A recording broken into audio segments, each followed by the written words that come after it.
읽어야 됐을 부분만 읽었으면 과학은 충분히 좀 편하게 그렇게 어렵지 않게 풀어낼 수 있었을 것 같고요. 그 다음에 경제 같은 경우는 조금 이해를 하면서 풀었어야 됐을 것 같아요. 내용 이해를. 자, 가보도록 합시다. 우선 첫 번째 문단에서는 뭐 간단하지 뭐, 그치? 첫 번째 문단에서는 반드시 우리 뭐 해줘야 돼? 이런 개념들 나오면 그 개념 정의 부분을 확인하면서 읽었어야 했던 거죠. 그래서 섬유소 단백질이 뭐가 눈에 들어왔어야 돼? 요 피브린이 눈에 들어왔어야 했던 거야, 그치? 혈액 응고에 있어서 피브린이 매우 중요한 역할을 하는구나 정도는 파악하고 가셨어야 됐던 겁니다. 그런 다음 그래서 궁극적으로 얘기하고자 하는 바는 바로 뭐다? 비타민 K의 역할이구나. 이게 포인트인 거지. 그치? 두 가지가 포인트였던 거야. 혈액 응고에 피브린이 되게 중요한 역할을 하고, 그다음 두 번째는 비타민 K의 역할에 대해서 얘기하는 게 이 글이구나. 이렇게 생각하면서 들어갔으면 됐고요. 자, 두 번째 문단. 역시나 혈액 응고 비타민 K 너무나도 중요하다 보니까 혈액 응고는 다시 한번 얘기해주고 있지. 이번에는 어떻게? 더욱더 구체적으로 피브린이 어떻게 혈액 응고에 도움이 되는지 관여하는지를 단계적으로 설명하고 있는 거야. 그치? 자, 단계 나오면 항상 어떻게 하자? 넘버링 하면서 파악하자. 자, 단백질로 이루어진 다양한 인자들이 관여하는 연쇄 반응에 일어나는데 우선 친절하게 우선 자, 프로트롬빈이 활성화되어 트롬빈으로 전환되고서 여기까지는 어때? 뭐가 중요한지 가늠이 잘 안 되잖아. 그래서 저도 그냥 읽었어. 일단은 넘버링 하면서 파악하고 나중에 단계 문제가 왔을 때 그냥 여기로 오면 되는 거니까. 그러니까 부담 갖지 않고 읽었단 말이야. 그 다음 두 번째, 트롬빈은 혈액에 들어가 있는 피브리노겐을 불용성이 자. 근데 여기서 밑줄을 그어서 했던 거지. 불용성이 피브리. 그러니까 머릿속으로 밑줄을 긋거나 여러분들 실제로 밑줄을 긋거나. 왜? 밑줄을 긋는 근거는 어디 있어? 첫 번째 문단. 피브린이 혈액 응고에 되게 중요한 역할을 한다는 거. 그치? 불용성이 피브린으로 바뀐 거구나. 누가? 트롬빈. 오케이? 여러분들 글 읽을 때 그냥 무조건 일방향으로 읽을 필요 없어요. 내가 글을 읽고 얘 중요하네? 그럼 중요한 것과 관련돼서 다시 위로 올라가서 체크해도 돼. 자, 그 다음 세 번째가 이거나 이렇게 간단하게 얘기했고, 자, 비타민 K에 있는 여기서 다시 머리가 불이 들어갈 때 불이 들어야 했던 거지. 비타민 K의 역할에 대해서 이제 얘기하려고 하네. 자, 프로트롬빈을 비롯한 혈액 응고 인자들이 간세포에서 합성될 때, 혈액 응고 인자들이 합성될 때 이들의 활성화에 관여한다. 비타민 K의 역할인 거고, 자, 여러분들 정보를 계속해서 머릿속으로 좀 정리하면서 파악하는 연습을 해야 돼. 머릿속으로 정리하면서. 그러면 이 두 가지 정보를 통해서 어떠한 하나의 결과가 도출이 돼? 바로 혈액 응고 뭐야? 인자들이 관여하는 어딨어? 인자들이 활성화된 이후라며 비타민 K는 뭐한대? 인자들을 활성화시킨대. 그럼 비타민 K는 무조건 이 약단계에 관여한다는 거지. 무조건. 그치? 활성화 시켜주는 애기 때문에 무조건 이 약단계에 관여를 하는 거야. 그러면 자, 이 내용 여러분들 정확히 파악이 되었다면 12번인가요? 자, 12번. 자, 기억과 예에 대한 설명과 가장 적정한 비타민 K1과 비타민 K2잖아. 자, 비타민 K1과 K2는 말 그대로 여기 아래에 있는 애기 때문에 두 번째 문단에 나온 비타민 K의 가장 기본적인 역할, 활성화에 관여하는 기본적인 역할에는 벗어날 수가 없는 거겠죠? 그리고 선지 몇 번이야? 이거 4번. 표적 단백질 어딨어? 단백질 활성화 이전 단계 나오지. 뭔 느낌인지 알겠지? 그러니까 이거는 두 가지 풀이 방법이야. 사실상 비타민 K와 비타민 K2에 대해서 아마 활성화 단백질 같은 경우에는 여기 나와 있는 거니까 이 두 개 문제를 막 왔다 갔다 하면서 파악을 했으면 조금 시간이 오래 걸렸을 거야. 그런데 결국 이 문제를 낸 이유는 바로 뭐 때문이다? 이거. 두 번째 문제에서 비타민 K의 역할을 혈액 응고 과정에서 정확히 파악했느냐? 그거를 묻는 겁니다. 뭔 말인지 이해되지? 그러니까 이제 여러분들 작년부터도 그랬고 1차원적인 문제 풀이는 안 통하는 거야. 비타민 K와 비타민 K2가 나왔다 해가지고 그러면 비타민 K1과 K2가 여기서부터 나왔으니까 여기서부터 읽어야지 하면 답을 못 찾는 거야. 그치? 이미 들어가기 전부터 비타민 K의 역할이 무엇인지 친절하게 두 번째 문제에서 얘기해주고 있는 거잖아. 거기서 답을 내리고 왔어야 했던 거야. 답을 내리고 오케이 활성화를 관여하는 게 비타민 K구나 라고 머릿속으로 정리하면서 뭔 느낌인지 알겠지? 이렇게 읽었어야 됐던 거고요. 그 다음 아까 제가 얘기했던 피브린이랑 트롬빈 역시 이미 첫 번째 문단에서 피브린이 중요하다는 걸 얘기해주고 있잖아. 그래서 13번에서도 자, 쭉 보기 읽으면서 여러분들 뭐 하자고요? 먼저 판단부터 해야 된다라고 누누이 얘기했지. 내가 보기 읽으면서 피부님 분해한대. 트럼빈 잠이 억제한대. 그럼 무슨 생각해야 돼 여기? 아, 응고 정해하는구나. 그치? 응고 방해하는구나. 뭔가 이런 식으로 쓰면서 문제를 풀었으면 훨씬 더 편했을 겁니다. 그러니까 막 피부리, 노견 이런 것들 너무나도 복잡하잖아. 그 용어를 어떻게 우리가 이 짧은 시간 내에 다 파악하고 다 머릿속에 집어넣겠어. 물론 기본적인 세부 내용 확인 문제들이 존재하기 때문에 정보들 다 중요하게 읽어줘야 되지만 우리가 해야 될 거는 중요한 정보들 중에서 더 중요한 정보들. 그러니까 이런 정보들 그냥 어떻게 생각하면 돼? 아, 그냥 거기 있겠지 정도만 생각하면 되는 거야. 그래서 정확하게 얘기하고 있는, 그래서 정확하게 찝어주고 있는 이런 중요한 정보들을 어떻게 하자? 반드시 좀 파악하면서 넘어가자라는 겁니다. 뭔 말인지 알겠지? 그렇게 읽어달라고 얘기하고 있는 거니까. 나머지는 그냥 넘어갈게요. 여기는 그냥 좀 넘어가고 그래서 경제 가봅시다. 경제가 까다로웠죠? 경제가 까다로웠어. 작년도 그렇고 이번도 그렇고 계속 경제를 좀 어렵게 내는 것 같아. 경제 자체를. 왜냐하면 과학을 어렵게 되면 이건 이과한테 너무 유리해지니까. 그래서 내 생각에 경제 쪽을 계속 난이도를 높이는 게 아닌가라는 생각이 들긴 해요. 자, 한번 가볼게. 자, 경제는 역시나 첫 번째 문단에서 너무나도 많은 얘기를 해주고 있고 중요한 얘기를 해주고 있어. 그러니까 글이 짧을수록 첫 번째 문단부터 끝까지 다 모든 중요한 정보가 꽉꽉 차 있다고 생각을 하셔야 되니까 첫 번째 문단 읽으면서 이 문단에서 무슨 얘기를 하고 있는지 계속 머릿속으로 정리하면서 읽어야 돼. 자, 크게 두 가지 구조입니다.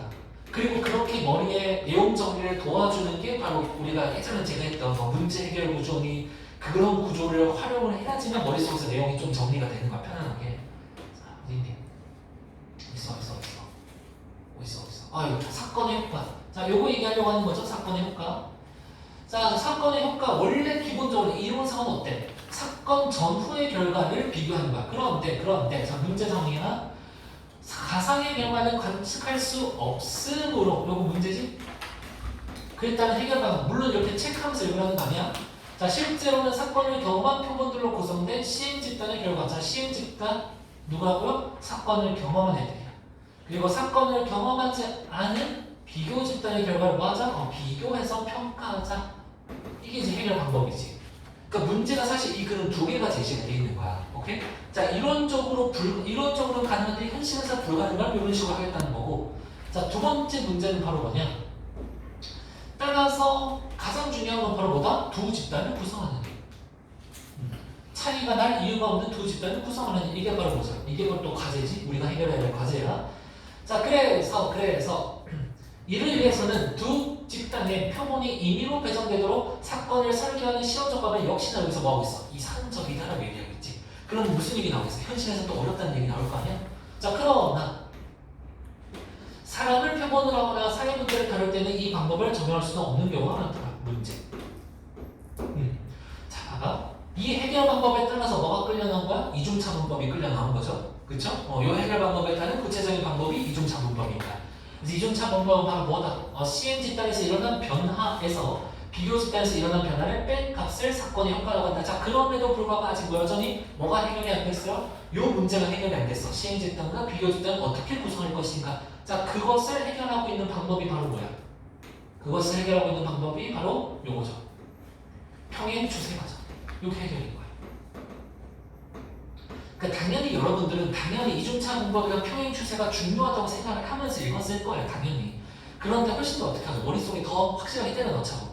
이미 첫 번째 문단에서부터 문제 해결 구조를 얘기했으니까 정확히 뭐 하자? 그 문제 해결 구조에 따라가면서 좀 읽자. 그러니까 해결 방법 두 개 나왔고 이중차 문법은 그 해결 방법에 대해서 구체적인 방법이 나왔지. 이건 어떻게 하는 거야? 그럼 물어볼게요.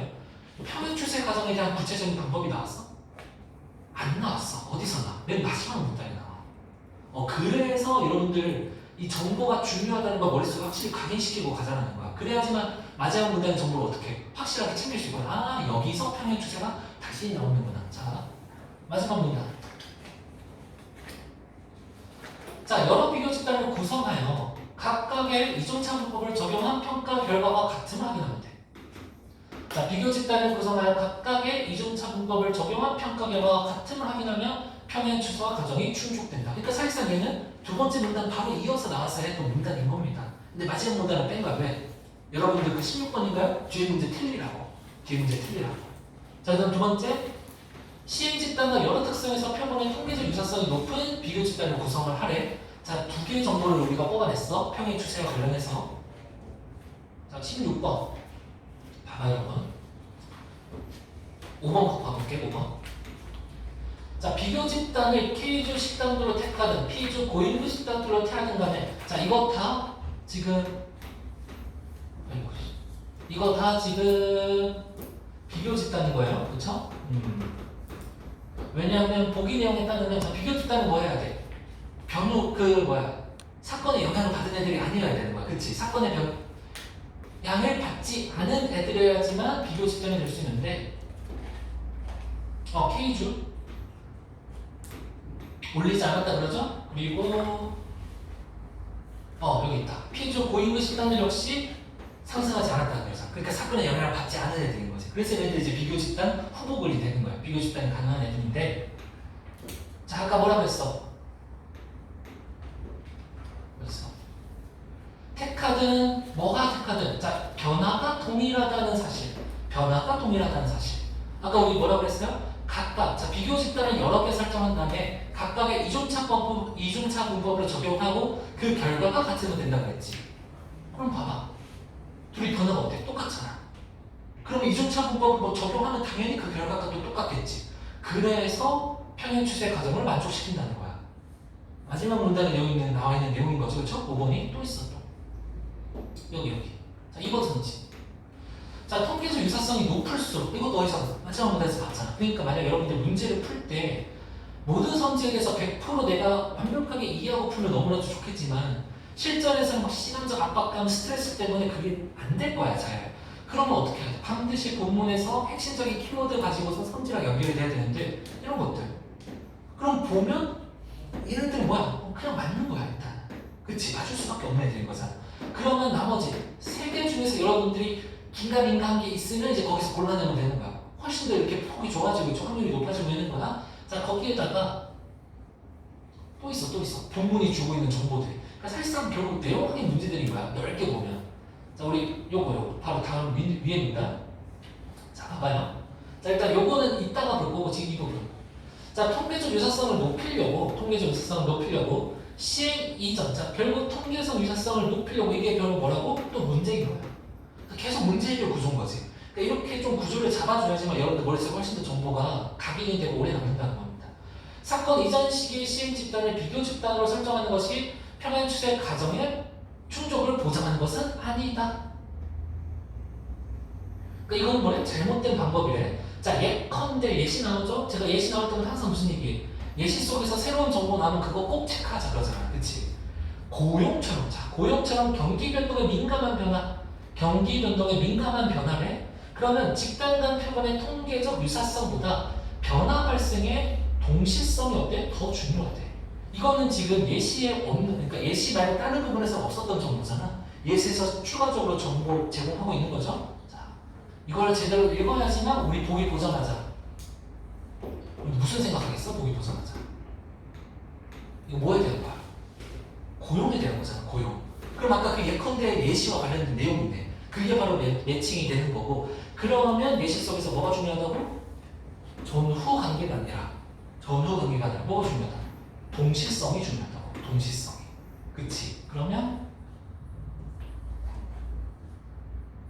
4번 문제. 4번 선지. 자, 비교 집단의 변화를 P주 고임금 식당들의 1992년 1년간 변화로 파악할 경우보다, 즉 무슨 소리 하는 거야? 얘가 두 개가 비교 집단 후보군이라고 그랬어. 그러니까 비교 집단이랑 시행 집단, 즉 경험한 사건에 영향을 받지 않은 집단이랑 사건에 영향을 받은 집단, 이 두 가지를 고려하는 것보다 시행 집단의 1991년간 뭐라는 거야? 시행 집단의 전후를 비교하는 게 그게 훨씬 더 신뢰돼. 근데 예컨대 예시랑은 정반대되는 얘기 하고 있는 거죠? 무조건 얘가 틀린 거지.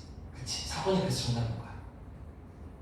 뭔 느낌인지 알겠지? 그러니까 이게 사실 독해는 막 다양한 스킬이 필요가 없어. 정말 읽어줘야 될 부분만 읽어주면 되거든. 그리고 아까 경제에서 읽어줘야 될 부분은 그 두 부분이 어떤 겁니다. 정확하게. 오케이? 뭔 느낌인지 알겠죠? 오케이. 자, 이렇게 보면 될 것 같고요. 혹시라도 뭐 15분이나 이런 것들 만약 어렵다 싶으면 지금 이제 시간이 다 돼가지고 한번 다시 꼭 여러분들 해보시고 15분 별거 없어. 봐봐. 해줄까? 여러분들 평행 추세 과정이 뭐야?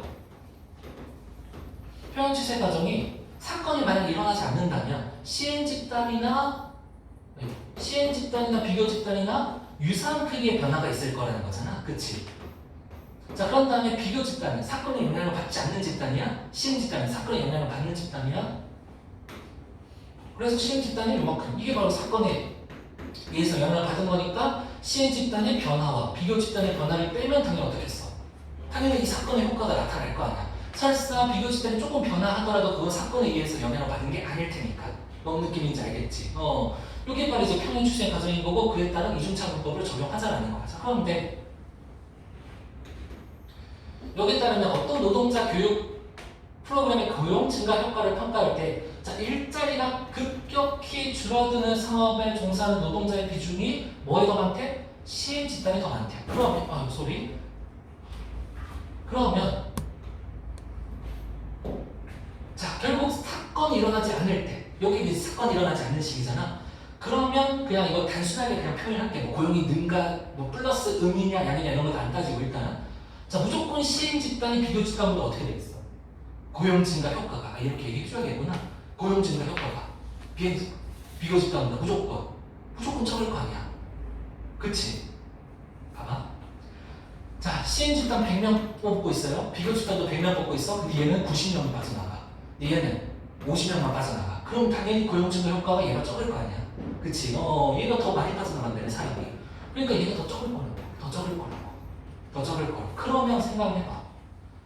자, 평행 추세 가정을 만족한 게 요거야. 오케이? 그럼 여기서 사건의 효과 이만큼인 거야. 평행 추세 가정을. 그리고 평행 추세 가정을 만족하지 않은 거는 무조건 뭐보다 적을 수밖에 없어. 평행 추세를 만족한 것보다 적을 수밖에 없는 거지. 그러면 이중차 문법에 따라서 결국 시행 집단의 변화에서 비교 집단의 변화를 뺀다면 얘가 커지려면 무조건 누구 값이 커져야 돼? 얘가 줄어들거나 얘가 커져야겠지. 근데 이미 얘가 어때? 평행 추세를 만족하지 않으니까 얘가 이미 적잖아. 이미 적어버렸잖아. 평행 추세를 만족하는 것보다. 그치? 이해돼? 지금까지 따로 보고 있지? 그러니까 답은 뭐야? 적을 거야. 적을. 그럴 수밖에 없는 거죠. 그쵸? 정확하게 그 평행 추세 가정? 맞나? 그 개념을 정확하게 이해했냐라고 묻고 있는 문제입니다. 그렇게 어려운 문제는 아니었던 거야, 사실. 근데 이제 이게 시간의 압박감이라든지 괜시리 어려워 보이는 것 때문에 막 머리 아프고 이거 뭐지, 뭐 해야 되나 하다 보니까 틀리게 되는 거지. 그러니까 최대한 여러분들이 머릿속을 가볍게 해야 돼, 독서도 결국. 독해도. 비문학도 내가 읽어야 될 부분, 중요한 부분들만 딱딱딱 읽어줘야지만 정확하게 개념이 잡히게 될 겁니다. 문제 푸는 것도 편할 테고. 오케이, 여기까지. 오늘은 여기까지 하도록 할게요. 정리합시다.